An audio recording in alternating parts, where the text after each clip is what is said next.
नमस्कार, स्वागत है आपका हमारे चैनल पर। मैं हूं आपके साथ शिप्रा सैनी।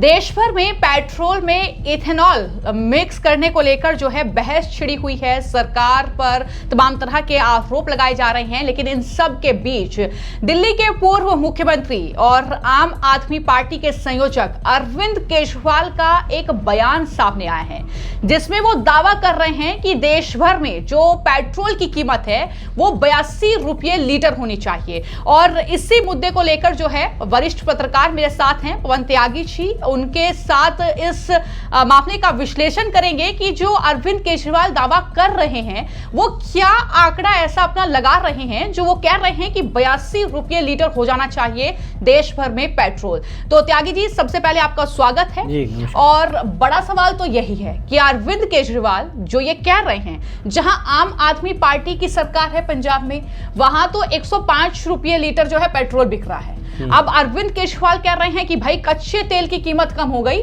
तो मेरा आंकड़ा 82 रुपये लीटर बैठता है। शुद्ध पेट्रोल की बात कर रहे हैं, एथेनॉल तो उससे भी कम की बात कर रहे हैं। तो क्या आंकड़ा केजरीवाल ऐसा लगा रहे हैं कि वो कह रहे हैं कि भाई कीमत घटकर जो है 82 रुपये लीटर हो जानी चाहिए? क्या लगता है, क्या तिगड़म जो है अब नया अरविंद केजरीवाल ने लगाया है जो ये आंकड़ा वो दे रहे हैं?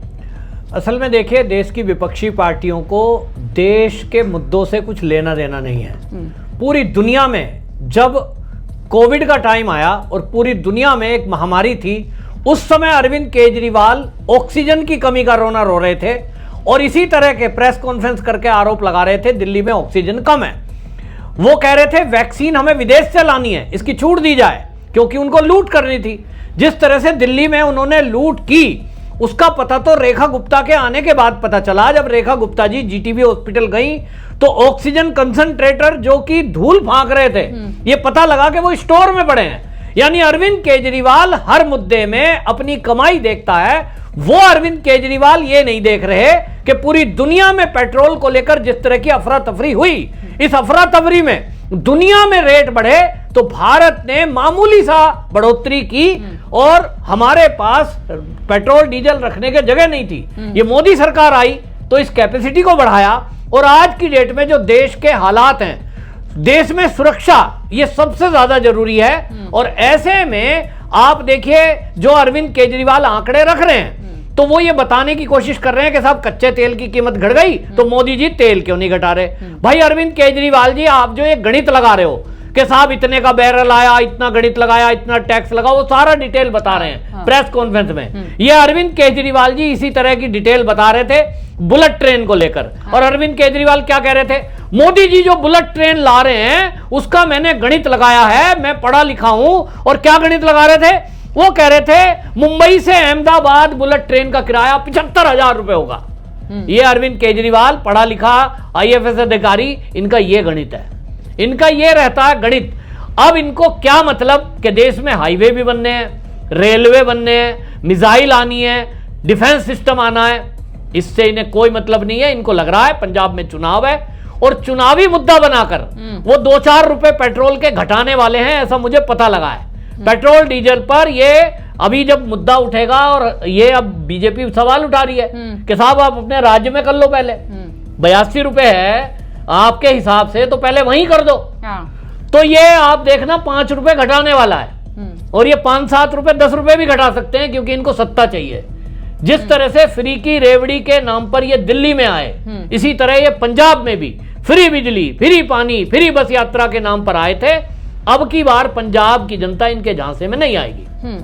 तो आपने ये कहा कि पंजाब की जनता इनके झांसे में नहीं आएगी, जितना भी रेट जो है वो कम कर लें, लेकिन यहाँ पर जो है पेट्रोल में इथेनॉल को लेकर जो लगातार बहस चल रही है, E20 का ये फॉर्मूला सरकार का जो चल रहा है और E25 का जो फॉर्मूला है वो सरकार लेकर आना चाहती है, लेकिन उसमें जो है इस तरीके के आरोप लग रहे हैं कि इससे गड़बड़ियां हो रही हैं, गाड़ियां बंद हो रही हैं, खराब हो रही है। ये तमाम जो दावे हो रहे हैं, क्योंकि जनता के बीच भी बहुत जो है इस तरीके की खबरें चल रही हैं, इस पर आपका क्या स्पष्टीकरण है? आपका क्या मानना है कि क्या वाकई ऐसा हो रहा है, या जो नितिन गडकरी जो परिवहन मंत्री कह रहे हैं कि भाई एग्जाम्पल दीजिए ना, लाके मुझे बताइए कि कौन सी गाड़ी है जो खराब हुई है, तो इस पर आपकी क्या राय है? देखिए, इस राय में मैं आपको बताऊं कि मेरे घर में खुद भी गाड़ी है, आप भी स्कूटी पे आते हैं, मैं बाइक भी चला रहा हूं, हमारी तो किसी की गाड़ी खराब नहीं हुई।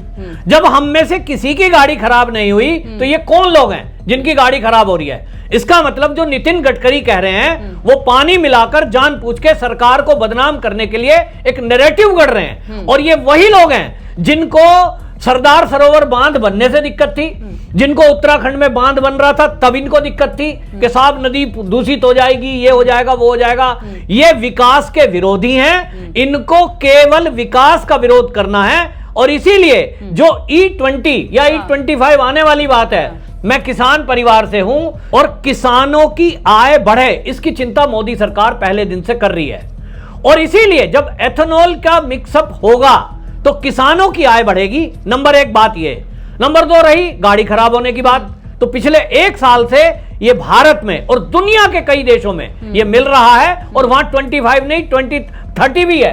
तो जब वहां पूरी दुनिया में कहीं कोई गाड़ी खराब नहीं हो रही तो भारत में ये गाड़ियां अचानक से खराब क्यों होने लगी, ये षड्यंत्र की तरफ इशारा करता है। असल में खेल है जो तेल कंपनियां हैं और विदेशों से जहां से तेल आता है, ये सारा खेल ये चल रहा है कि एथेनॉल की मिलावट जब ज्यादा होगी तो तेल कम मंगाना पड़ेगा, तेल कम मंगाना पड़ेगा, भारत का रिवेन्यू बचेगा, भारत के पास पैसे बचेंगे और किसान की आय बढ़ेगी। ये नहीं चाहते कि किसान की आय बढ़े और भारत की जो सरकार है उनके पास हमारा जो एफडीए है वो बढ़े, इनकी दिक्कत वो है। और इसीलिए ये दबाव बनाकर सरकार को ये प्रेशराइज करने का षड्यंत्र है कि वो एथेनॉल मिक्स ना करें, पेट्रोल डीजल विदेश से मंगाते रहें ताकि इनका कमीशन पक्का होता रहे और इनकी दुकान चलती रहे। ये इसीलिए बैटिंग कर रहे हैं और कुछ भी बात नहीं है।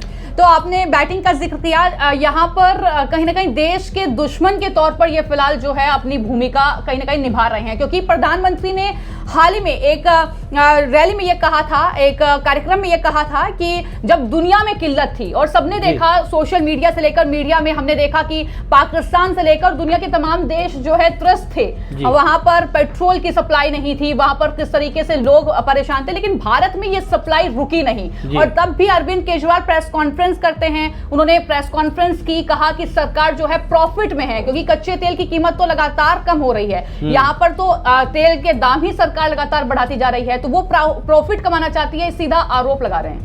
देखिए, एक बात तो मैं कहूं कि जो आपने कहा कि ये पेट्रोल की किल्लत नहीं हुई, इन्होंने कोशिश की, यहां भी विपक्षी पार्टी सारी कोशिश कर रही थी, पेट्रोल पंप पे लंबी लाइन लग गई है। ये देखिए भाई, हॉर्मुज जो है वो बंद हो गया, पूरी दुनिया प्रभावित थी, खाली भारत नहीं।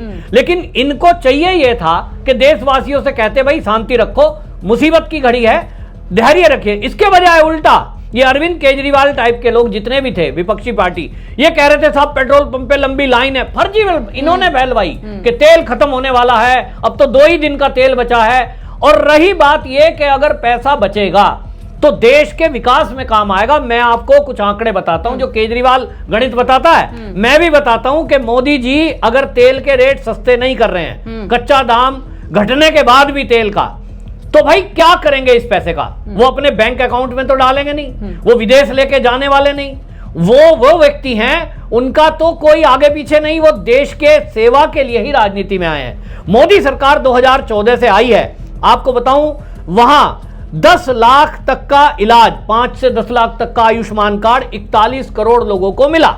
ये जो फ्री में मिल रहा है इलाज, ये इसी पैसे से है कि जो सरकार के पास इस तरह का पैसा आता है। दूसरा, पीएम कल्याण अन्न योजना, 80 करोड़ लोगों को मुफ्त में राशन मिल रहा है। इसी तरह पीएम जो मकान दिए जा रहे हैं, ग्रामीण क्षेत्र में 3 करोड़ और शहरी क्षेत्र में लगभग 1.5 करोड़, ये आवास फ्री में गरीबों को दिए गए हैं। हाईवे 1,46,743 किलोमीटर 2014 से लेकर 2026 तक मोदी सरकार ने बनाए। ये इसी पैसे में से है जो पैसा आपके और हमारे तेल के पैसे से सरकार के पास कुछ पैसा जमा होता है, क्योंकि ये हमने देखा है कि हम पिछले विपक्ष को 10 साल से देख रहे हैं, यही बात कहते हैं कच्चे तेल के दाम घट गए, तेल के दाम क्यों नहीं घटा रहे? भाई मोदी जी इसलिए नहीं घटा रहे क्योंकि कांग्रेस की सरकारों ने देश में विकास किया ही नहीं, बॉर्डर पे डेवलप नहीं हुआ, रेलवे नहीं बने, हाईवे नहीं बने, और सबसे बड़ी बात, देश की सेना के पास लड़ने के लिए दुश्मन देश से हमारे पास राफेल जैसे विमान नहीं थे। 36 विमानों का बेड़ा आया, 59,000 करोड़ रुपए में आया है। कहां से आए ये पैसे? तेल के दाम घट जाते, पैसे ही नहीं होते। इसी तरह आप देखिए S-400 जो हमारी सुरक्षा के लिए जरूरी है, 52,000 करोड़ रुपए का सौदा हुआ है। तो भाई मोदी जी देश की जो सुरक्षा है उसको मजबूत कर रहे हैं, देश की तीनों सेनाओं को मजबूत कर रहे हैं, और जो 2 पैसे उनको बचते हैं सरकार को, उनको तो टैक्स से ही बचते हैं। कल को ये कहते हैं साहब टैक्स बढ़ा दिया, फिर ये कहेंगे जीएसटी में कम नहीं कर रहे हैं। तो मोदी सरकार भविष्य देखकर चल रही है, जिसका ध्यान कभी भी पिछली सरकारों ने नहीं रखा। और अरविंद केजरीवाल तो केवल सत्ता देखते हैं, फ्री में इनको कुछ नहीं करना, देश लुटा दो, केवल गद्दी चाहिए ताकि ये जमकर लूट सके।